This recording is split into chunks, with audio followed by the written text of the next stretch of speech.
क्या क्या दिशा निर्देश दिए जो 2027 के चुनाव में देंगे सर? देखिए, एसआईआर में प्रक्रिया जो चल रही है देश में, इसको लेकर के समाजवादी पार्टी के बीएलए बिसौली विधानसभा के सभी लोग हम लोगों से मिलना चाहते थे। कईयों की कुछ समस्या थी, कई लोग चाहते थे कि मिल के जो प्रशासन की तरफ से सहयोग नहीं मिल पा रहा है उसके बारे में चर्चा करें, और कईयों के मन में सवाल या निशान था। तो उन सभी को देखते हुए हम लोगों ने बात करी। उसके साथ साथ दो अहम मुद्दे भी थे। जैसा आप जानते हैं कि बदायूं की समाजवादी पार्टी की जिला कमेटी पूरी भंग है, तो इसके माध्यम से बदायूं बिसौली विधानसभा के संगठन के लिए सभी लोग आवेदन करें, और पूरे बदायूं के लिए आवेदन जो आ रहे हैं पदों के लिए, उसके लिए भी बात करनी थी।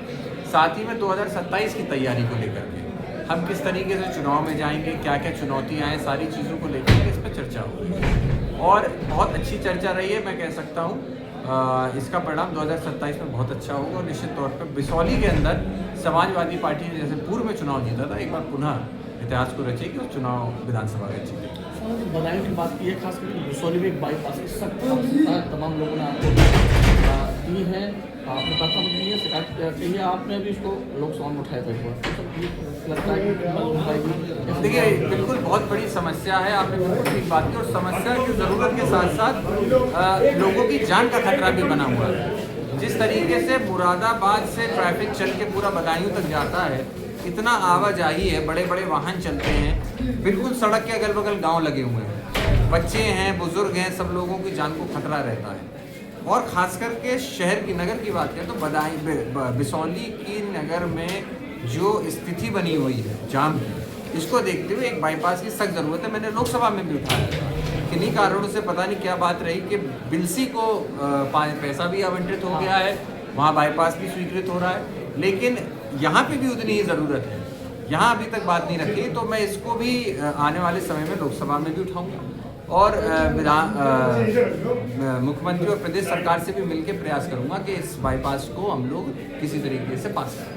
एक चीज़ और लगी मुझे, जिस तरीके से अगर बात की जाए इस समय, तो लगातार पूरे प्रदेश में बड़ा भूचाल सा आया हुआ है, लगातार लगभग 26 जनवरी से खासकर जैसे देखा जाए, क्योंकि जो पीजीसी है उसको लेकर बरेली के एक मजिस्ट्रेट थे, उन्होंने इस्तीफा दिया और मुस्लिम समाज के समर्थन में उठे हैं और जो किया है। क्या लगता है सर कि जो सरकार ने जो स्टैंड लिया है, क्या बैकफुट पे आएंगी या फिर इनको कुछ ऐसा नहीं? देखिए, सरकार बैकफुट पे आए या ना आए, आज की तारीख में मैं जितना मैंने सरकार को देखा, भारतीय जनता पार्टी को देखा, पूरी तरीके से अहंकार में चूक सरकार है। उनके नेता पूरी तरीके से अहंकार में है, उनको लगता है कि उनसे बड़ा आज की तारीख में कोई नहीं है। इसीलिए कहीं ना कहीं मैं मानता हूँ कि हमारे समाज में सबसे उच्चतम पद पर रहने वाले जो हमारे संघचार होते हैं, उनके साथ जिस तरीके का व्यवहार हुआ, और मैं ये कहूँगा कि सरकार की तरफ से डीएम और एसएसपी ये लोग अगर उनके ऊपर इस तरीके से प्रहार कर रहे हैं, ये सीधे तौर पे दिखता है कि इसके पीछे कहीं ना कहीं सरकार या मुख्यमंत्री या सरकार के लोग हैं। तो ये निंदनीय है। भारतीय जनता पार्टी जो सनातन की बात करती थी, आज उसी सनातन के सबसे बड़े पीठाधीश्वर को इस तरीके से उनको अपने वजूद को साबित करने के लिए कागज दिखाने पड़ रहे हैं, तो ये निश्चित तौर पे बहुत ही दुखद करने वाला है।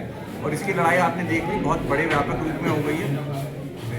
इलाहाबाद में जहाँ वो बैठे हुए हैं धरने पे, वहाँ पूरे देश से लोग पहुँच रहे हैं, गुजरात के लोग पहुँच रहे हैं, दूसरे मध्य प्रदेश के लोग पहुँच रहे हैं, राजस्थान से लोग पहुँच रहे हैं, हरियाणा से। तो ये बात अब बहुत बड़े लेवल पे जा चुकी है। तो अब ये चीज़ हो नहीं सकती कि इसको ये रोक पाएगी किसी तरीके से, और ये बहुत बड़ा रूप ले चुकी है। इसके लिए अगर आप कंट्रोल करना है तो निश्चित तौर पर सरकार को कुछ ना कुछ सोच के बैकफुट पे आना चाहिए। ब्यूरोक्रेसी में भी कहीं ना कहीं उथल पुथल दिखाई दे रही है, जिसमें आज अयोध्या में डिप्टी कमिश्नर है जीएसटी के, उन्होंने भी इस्तीफा, हालांकि वो मुख्यमंत्री के समर्थन में इस्तीफा दिया है और यहाँ मुख्यमंत्री के विरोध में इस्तीफा दिया है। तो कहीं ना कहीं ये चीज़ सब उथल पुथल हो रही है। वहीं डिप्टी सीएम है केशव प्रसाद मौर्य जी, वो कहीं ना कहीं स्टैंड करते हुए अभिनव सुसन महाराज जी के साथ में स्टैंड कर रहे हैं, और वो कह रहे हैं कि जिस तरीके से वो धरना पे बैठे धरना समाप्त करें और जो वहाँ का जो स्नान है उसको करें। कहीं ना कहीं सरकार की अगर बात की जाए तो खुल के नाम मुख्यमंत्री जी का ले रहे हैं जो महामंडलेश्वर है, तो वो क्या लगता है सर कि ये आपस में अभी कंट्रोवर्सी या फिर तालमेल नहीं बैठ पा रही है? नहीं, तालमेल इनका नहीं बैठ पा रहा है, कंट्रोवर्सी है। ये तो राष्ट्रीय अध्यक्ष आदरणीय अखिलेश यादव जी ने लोकसभा में भी बात हुआ था, बैठ नहीं पा रहा है इनका तालमेल, और वो अब सब जग जाहिर पूरी तरीके से हो चुका है। लेकिन इस ना बैठने की वजह से, सामंजस्य न होने की वजह से जनता को क्यों भुगतना पड़ रहा है?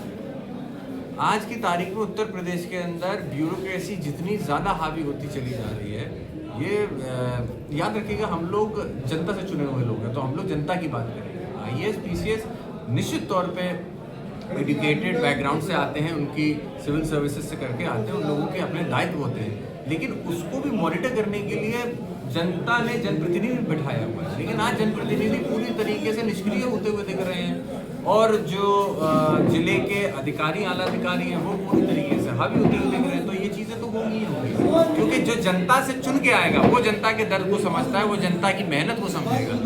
जो ऑफिसर्स हैं वो इस जनता के बीच में बैठते ही कितना है, हफ्ते में एक ही दिन या 2 ही दिन तो उनके पास होता है जनता दर्शन, इसके अलावा कितना हम लोगों को आएगा। तो ये सारी चीज़ों को देखना चाहिए सर। आखिरी सवाल रहेगा आपसे कि जिस तरीके से समाजवादी पार्टी के राष्ट्रीय अध्यक्ष अखिलेश यादव जी, इन्होंने बयान लगातार आता रहा है, और अभी भी रिसेंटली आया था कि जो दल बदलू रहे हैं या फिर जिन्होंने पार्टी को धोखा दिया है उनको पार्टी में जगह मिलने की गुंजाइश नहीं है। क्या लग रहा है कि जो लोग पार्टी छोड़ भी गए हैं, दोबारा से आने की जरूरत लगा रहे हैं, तमाम लोगों से मिलकर दोबारा पार्टी में ज्वाइन करेंगे, टिकट की जुगाड़ में लगे हुए कर? नहीं, अब बिल्कुल कोई मतलब नहीं। जब समाजवादी पार्टी ने लोगों को बड़ी उम्मीदों से आगे बढ़ाने का काम किया, उनको मजबूत किया, ऐसे समय पे जब उनको कोई पूछता नहीं था, समाजवादी पार्टी ने उनको आगे बढ़ाया। वो अपने समाज की दुआई देते थे, तो इसी वजह से पार्टी ने कहा कि नहीं, समाज को आगे बढ़ाना है, और समाज की वजह से अगर कोई व्यक्ति आगे होता है तो हम उसको आगे करेंगे। तो उसको आगे बढ़ाया, और उसका परिणाम ये था कि जैसे ही उनको चंद पैसों का लालच लोगों को मिला, थोड़े से ताकत का लालच मिला, तो वो तुरंत अपनी पार्टी को, अपनी ज़मीन छोड़ के चले गए। तो ऐसे लोगों को कहीं भी हम लोग नहीं रखेंगे, और निश्चित तौर पे सबक भी सिखाएंगे। और आप देख ही रहे हैं, बिसौली में हम लोग बैठे हैं, मुझे नहीं लगता बिसौली की जनता ने मन बना लिया है कि जो यहाँ के मौजूदा विधायक है, धोखेबाज विधायक हैं, वो निश्चित तौर पे इस बार विधायक भी नहीं देखेंगे, विधानसभा भी नहीं देख पाएंगे। सर, विधानसभा चुनाव से पहले लग रहा है कि अगर आपका चुनाव होता है, पंचायत चुनाव, तो क्या जैसे कि जिला पंचायत की बात की जाए तो क्या पार्टी सिंबल देगी या फिर जो जीत जाएगा उसको देगा? नहीं, ये पार्टी का शीर्ष नेतृत्व तय करेगा जहाँ तक है। लेकिन मेरा जितना मानना है कि हमारे सभी लोग चुनाव लड़ते हैं, अगर टिकट सिंबल देने की बात आएगी तो कई जगहों पे अपने ही लोग आमने सामने होते हैं। तो ऐसे में हम लोग कोशिश करेंगे कि सामंजस्य बन जाए तो अच्छी बात है, सामंजस्य नहीं होता तो पार्टी दे।